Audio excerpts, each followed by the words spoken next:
Shalom and welcome to Life Lesson. And we are in the 30th lesson.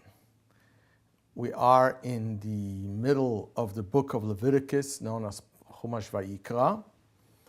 And for the last few lessons, we've been talking about the purification and the refinement of the human being. After being told that he is to serve God, going back to earlier on during Mount Sinai, God came and he says, you should be my special treasure, my special people, where the idea is to be a servant to the Almighty. What does it mean to be a servant to Almighty? That becomes clear with the following weeks of step by step. What does it mean and what is demanded from us when we say we should be servants of God, or I would say more than that, as representative of God here in this world by showing an example. And not only this is for ourselves, but to elevate each one their environment, their section in the world. And that's how eventually we all hope the day will come that there will be no more evil. But as life goes on and we hadn't yet come to that goal, and we have to deal day by day with all kinds of challenges. So it comes to us two important things. One, about us ourselves, and then how we are part of the society, how we are part of the rest of the world by being an example and helping others to do the same.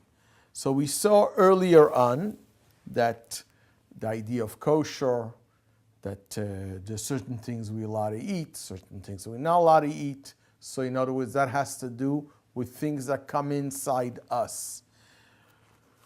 The lesson before touched about Yom Kippur, the Day of Atonement. This is also something special, that since we deal with the challenges that are out there, and we are not angels, so it's very possible that we may falter. And because of that, God has given a gift that it's called the Day of Atonement. And the Day of Atonement, that day, everything is forgiven, assuming that we start a clean slate and we do everything right.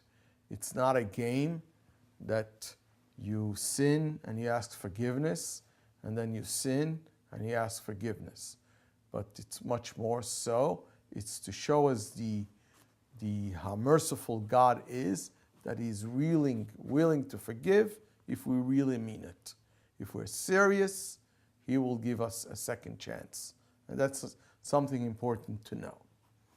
But here we come in this section here that is known as Kedoshim. The word Kedoshim means be holy. So let's try to understand. This is one of the places where Moses had gathered everyone. It says men, women, children, the entire assembly, to give them over some of the commandments. And the verse in the beginning says, speak to the entire congregation of Israel, and you should tell them the following: Kedoshim tiyu, you must be holy. Ki kadosh ani Hashem Elokechem, because I am holy. I am your God, I am holy. So God says, since I am holy, I am asking from you to be holy. So let's try to understand what's the idea of being holy. Many times, and some do associate the idea of holy, is to separate yourself from the rest. You are different than others. Others may allowed to do different things that are involved with the mundane, the physical, and sometimes the idea of holy, what a lot of times we picture to ourselves and what we think to ourselves, like we would say the high priest, that they are separated from mundane activities and therefore they are viewed as holy. Some may even associate and think to themselves, oh, an angel, that's something something holy. A human being to be holy means that there's not that much desires. He had overcome his animalistic desires, and therefore he's considered holy. Now, all this is fine and good, with one problem, that if that kind of an individual is asked to being a role model, so the question is, what does it mean that an individual is asked to being a role model? Just that we could look up to somebody and say, oh, here's a holy person? Or is it that we should try to imitate, that we should also try to be holy, that we should also try not to indulge too much and things like this? So this is an interesting concept that is discussed in many Hasidic discourses and in Kabbalah to try to understand what the idea of holiness. So for many people, the idea of holy is separation, different. So therefore it's like almost saying, by making that kind of statement, you're almost saying that this is not for everyone. Because most of us won't be able to get there. But it's good to know that there's some individuals that we could look up to them and come holy. However, in our verse here, the Torah doesn't say that. It says, speak to the entire congregation of Israel, everybody, and tell them they need to be holy. So obviously the holiness here that we're talking about is something else completely.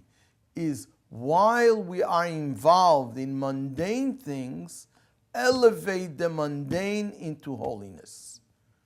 While we are involved in our day-by-day activities and adventures, or even sometimes challenges, when we realize that there is a God in this world, and everything that we do has to do with that purpose, is connected with the fact that there is a creator.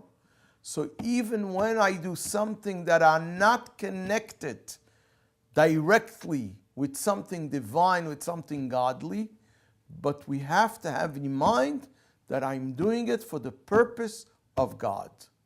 I'm eating that I should be able to be strong to serve God. I sleep so I could have hours of sleep, so I could get up and be rested to what? To able to serve God properly. I go to work, I have a job. It's not just because I have fun in doing that kind of a job, where here you could have some do and maybe some don't. But the bottom line is the reason why I have a job, so I should be able to support my family. For what? To be able to serve God and make this world a better world. So I recognize that the fact that I am here in this world is not purposeless. If there is a creator, so that means there's a purpose to this creation. God didn't create this world just because he wants to have fun. He probably could have done other things if he wants to have fun. So in other words, he created a world because he wants to have a purpose to this world. He wants us, human beings, and that's where the unbelievable thing is, because we're talking about a creator that is beyond limitation and above time, space and time. He comes and tells human beings, I would like you to be a partner in my creation. Here's a world, and this is a beautiful world that I created, and I want you guys to be partners and to try to make this place a better place, a place where we could say that God could dwell in this world. And that's an ongoing activity, an ongoing job that is asked from each one of us according to our capabilities. We're not talking about to do something that's beyond our capabilities, but God gave us brains, he gave us a mouth, he gave us feet, he gave us hands, So therefore, we could utilize all these things to make this world a better world by educating ourselves, educating our families, and educating the people around us. So therefore now the idea of holy takes a whole different meaning completely. We're not talking about the idea of holy where you separate yourself, you seclude yourself, and you say, well, I am afraid of being influenced by what's happening out there in the world, so I will separate myself, seclude myself from the rest of the world, and after a while, people start saying, oh, what a saint. Here is a holy person. Well, there is sometimes something to that, but that's not what we're talking here, because what happens in that situation, maybe the individual has saved themselves, but what's with the rest of the world? If they're not actively preaching or trying to change the situation, then what's the big wisdom about saying that I am saved, that I'm fine? That's not what it's all about. We have to learn from God Himself. He created the world with a purpose. So therefore, we all have to see on ourselves that we live a life of purpose. Every step of the way, we need to look on ourselves and say, am I fulfilling the purpose why I'm here in this world? No question, it's not always easy. So that we know we have a merciful God, that He'll forgive us if we made a little bit of a mess or falter a little bit. But as long as we realize that we have a goal and we're working in that goal and we're trying to do things right. That is this idea that God is saying here, be holy.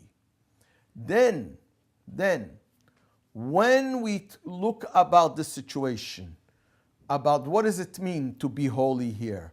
To be involved with the mundane and to elevate the mundane.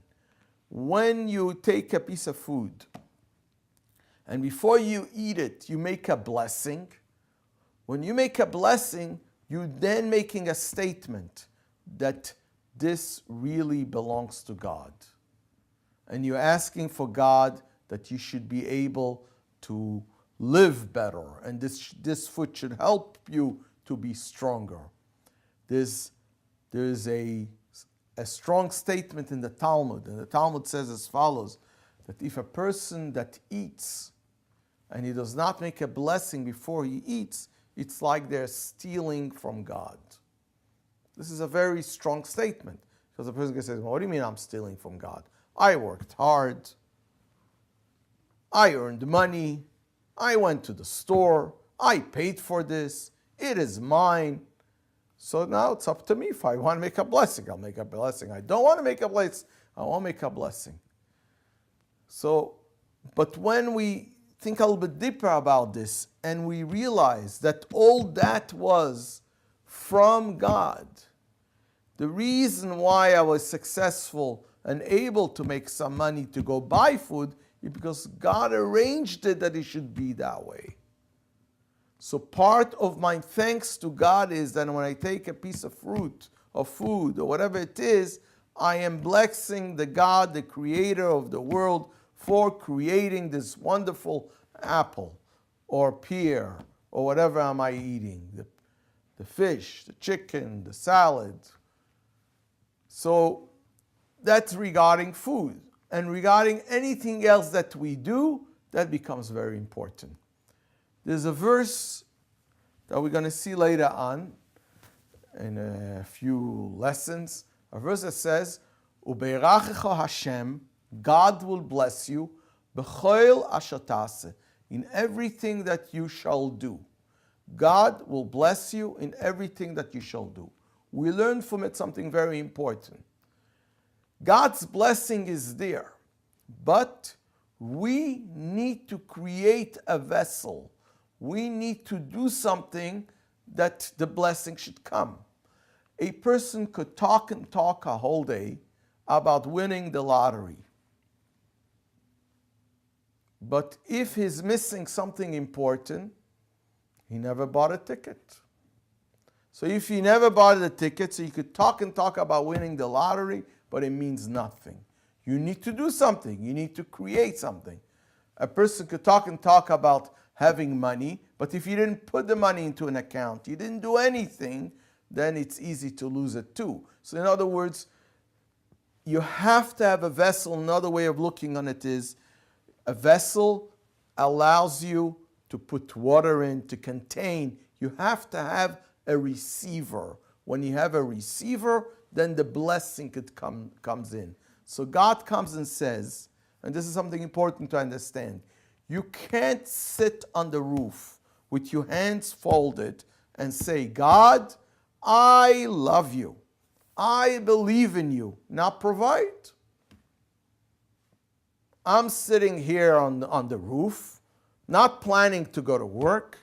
I'm not planning to do anything. God, I really trust you. And I assume that by the end of the day, you will find a way how to provide me with sustenance.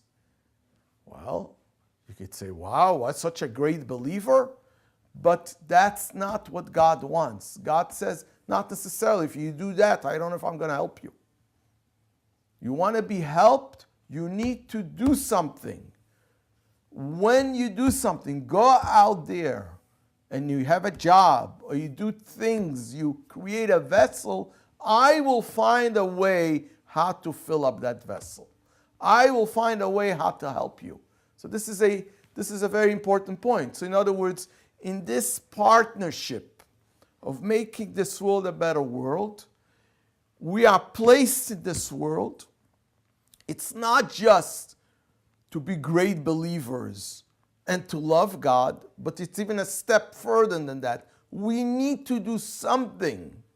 We need to be creative. We need to be involved in what we're doing. So that means we take the mundane and we bring it into divine. We bring it into God's world.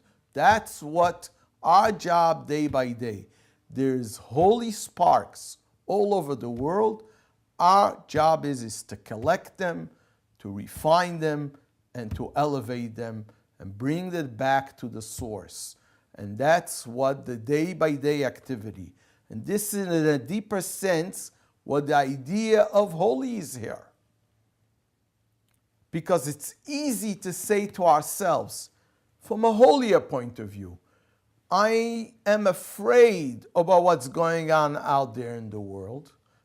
And no question about it, there's a big challenge out there in the secular world.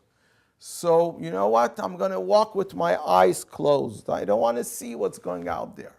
Seclude myself. So, fine, it's a temporary solution, but that's not what it is. That's not the reason why God has placed us here in this world. This could be if sometimes a person feels that they can't overcome temptations. So there's no question. Step number one is stay away. But then has to come step number two, to try to head on this challenge, to try to deal with it. So of course, a person could go on the whole life and staying away, avoiding the problem, not to deal with the problem. But then you have to think about it. If that's the way we act, that way is, so what happens to our families? What happens to our children? How do they grow up in that kind of an environment that you're running away from decisions? You're afraid. You're afraid the whole time, and then they are faced sometimes with going out there in this world and do not have the tools how to overcome temptations, because the only thing they know is how to run away from the challenge, but not how to deal with the challenge. So that is what God is saying over here. Kedoshim to you, you shall be holy. And this holy means elevate the mundane, get involved there in the world and transfer it and change it. Interesting enough, we see a lot of times connections between different teams and different ideas, but they all come together.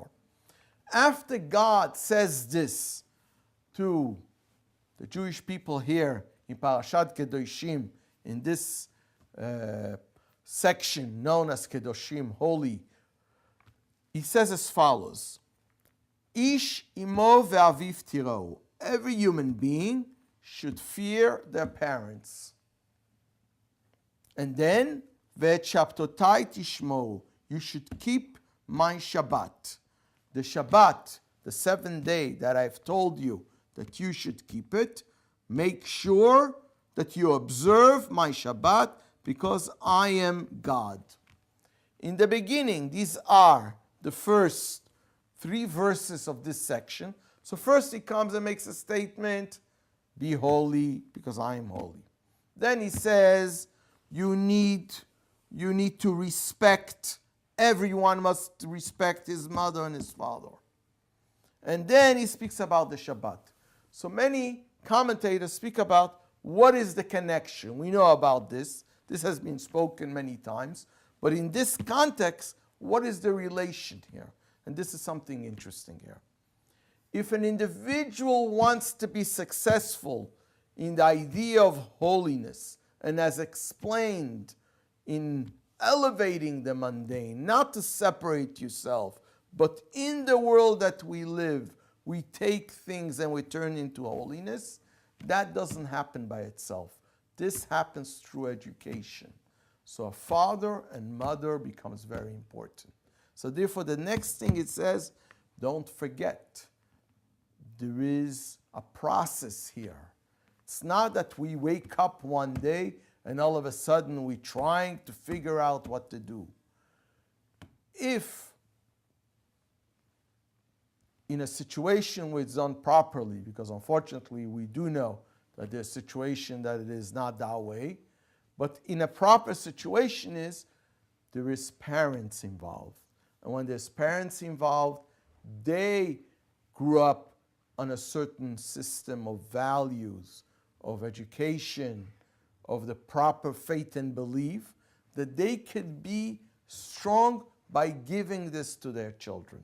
Not by secluding themselves, but as mentioned before, they have dealt with situations. They were able to overcome challenges and to transform situations. So therefore it becomes very important, this relationship here. So the child or the individual, as he's maturing and growing up, he knows, I've got role models. These are my parents. I've seen faith and belief by my parents. And now I could take it. And in this idea of parents, could also teachers fall into this category. All, in other words, especially in Judaism, and it is that way out there in the world too, an individual has to know they're not on their own. There's who to ask, there's who to look up to, and there's always, in our case here, there's always rabbis, wonderful teachers that could help the individual in their connection, in their faith and their belief in God. Now, when we talk about the idea that we have to know that we have what's holy, and unfortunately there's things in the world that are not holy, and our job is to refine, to bring in as much as possible more into the holy world. What we have seen so far, that really when we approach things, and if we allow ourselves to think, we have always 3 options. When we look on something, we say to ourselves, is this forbidden? Or is it an obligation that we should do it? Or it's permissible? So there's certain things, as we know, certain laws in the Torah, they will tell you, this thing is not for us. This is forbidden. Stay away from it. So therefore, the only way we could associate with that, by not having it. Period. So we are taught that there's certain things not for us to have. Then there's other things that comes as obligation. You have to. No question about it. You have to. Then there is a big portion out there, the gray area, where it is between the forbidden and the obligation. And it's called permissible. And that's where we could go either way. We're not talking about those that on purpose they would do something that's forbidden. That's a whole different story. But even for the regular person that is trying very hard to do the right thing, when it comes to the permissible, that's where the challenge is. This permissible could or be lifted into holy, or it could be downgraded into the unholy. And that's our challenge day by day. So comes here the next thing and tells us about the Sabbath. What's the idea of the Sabbath? Here's something very interesting. It's to teach us that we have to realize God says, I created the world in 6 days. And the 7th day I rested. So even God didn't have to do that, but that's the purpose, to show to us. It's trying to give us a message that we have to know, separate things. There's things that are called work, and there's things that are called rest. And when we talk about rest, it could be a holy rest. When we involved in the 6 days of the week, those are mundane things. Comes the 7th day, this is the time to elevate things into the spirituality. That is, in a deeper sense, why he's saying that. So besides the point that we all have role models and teachers, that this is the idea of respect of parents, comes the next thing is, and you should keep my Shabbat. You should keep the Shabbat is to teach us that here is once a week, we elevate things. So here's something very interesting. If we look at it from that way, there's a Hasidic saying is that even though the Sabbath is once a week, however, you could involve the spirit of the Sabbath on a daily basis. Because even when you're out there in the day by day into the mundane, if you elevate the mundane here, you are bringing in the Sabbath even in a day by day. And this is exactly what he's talking about. And here's something very interesting, because on the Sabbath, when you sit down to eat, that eating is part of the Shabbat meal. So this is to elevate things. Where during the week it'd be you're in a rush and things like this, and you have so much time to think. Shabbat gives you the time to think and to elevate yourself. So here it is in these 3 steps. Holy, elevate the mundane.